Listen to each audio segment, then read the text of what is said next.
Kansas City is just flat farmland with nothing but barbecue and tornado sirens, right? Not even close. Stick around because myth number 5 drops us right into a real stockroom tornado scare, and myth number 6 may save you thousands on your PCS housing budget. Hi, I'm Payne, a licensed realtor on both sides of the state line. Every week, I help incoming families, especially our military at Fort Leavenworth, discover the real KC. Let's bust 8 myths, starting with the one that even GPS sometimes flubs. Myth number 1, Kansas City is in Kansas, right?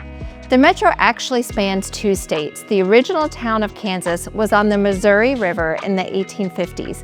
Kansas, the state, wasn't admitted until 1861. Today, the bigger downtown, the Chiefs, the Jazz District, all on the Missouri side. But plenty of military families love the Kansas suburbs for schools and newer construction. Bottom line, 2 cities, 1 giant community. Have you heard about the Rock Island Bridge project? Think happy hour 60 feet above the Kansas River with barbecue smoke drifting over the water. Curious? Then you'll want to step onto the Rock Island Bridge, America's first entertainment district on a bridge. Built in 1905 to shuttle cattle cars to the stockyards, this 705-foot Pennsylvania truss went silent in the 1970s. Now local startup Flying Truss LLC is turning the relic into a 2-deck destination that reconnects Missouri and Kansas, literally 5 yards from the state line. The makeover adds 35,000 square feet of usable space. It will be food stalls, bars, coffee shop, kayak docks, and a 300-seat event hall on the top deck.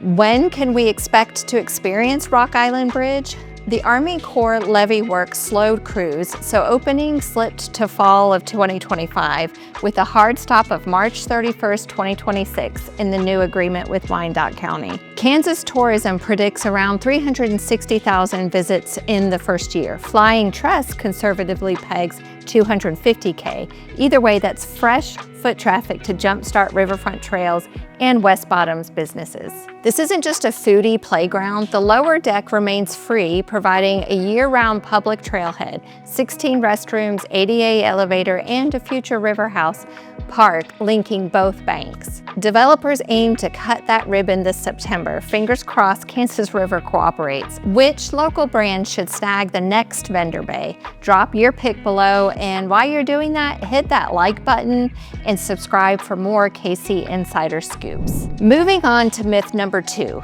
it's flat as a pancake. KC sits where 4 rivers carved limestone ridges and wooden valleys. In fact, the drop from Belvoir Winery's hilltop to the Missouri River equals the height of the Statue of Liberty.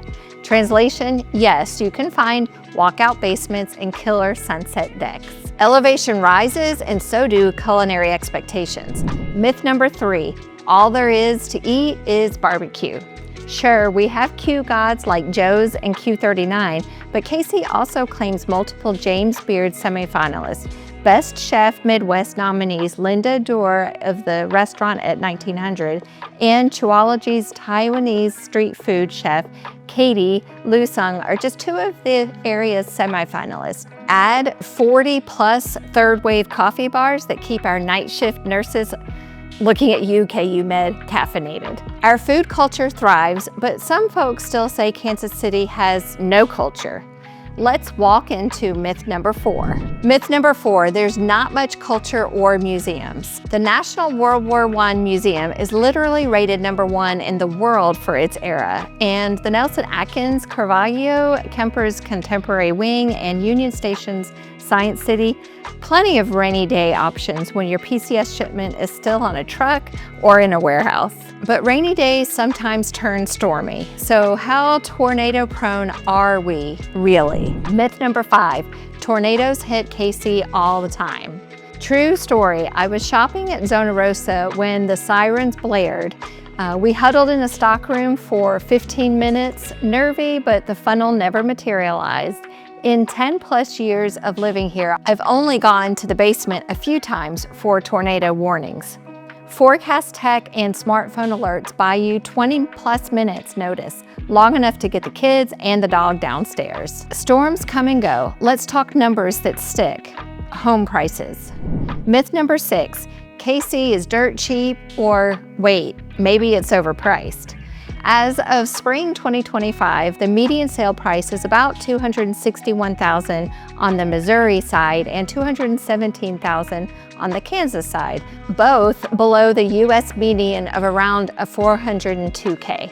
That affordability lets many incoming captains or majors buy rather than rent. Yet, certain new build pockets, think Western Lenexa or Overland Park, do push north of $500,000.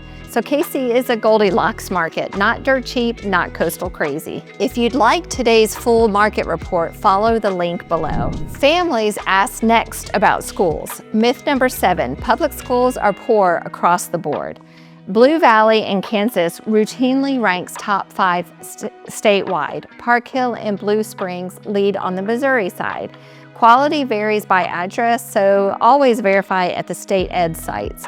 As your agent, I can't steer, but I can show you every listing inside your chosen boundary. Great schools feed an even more surprising job market.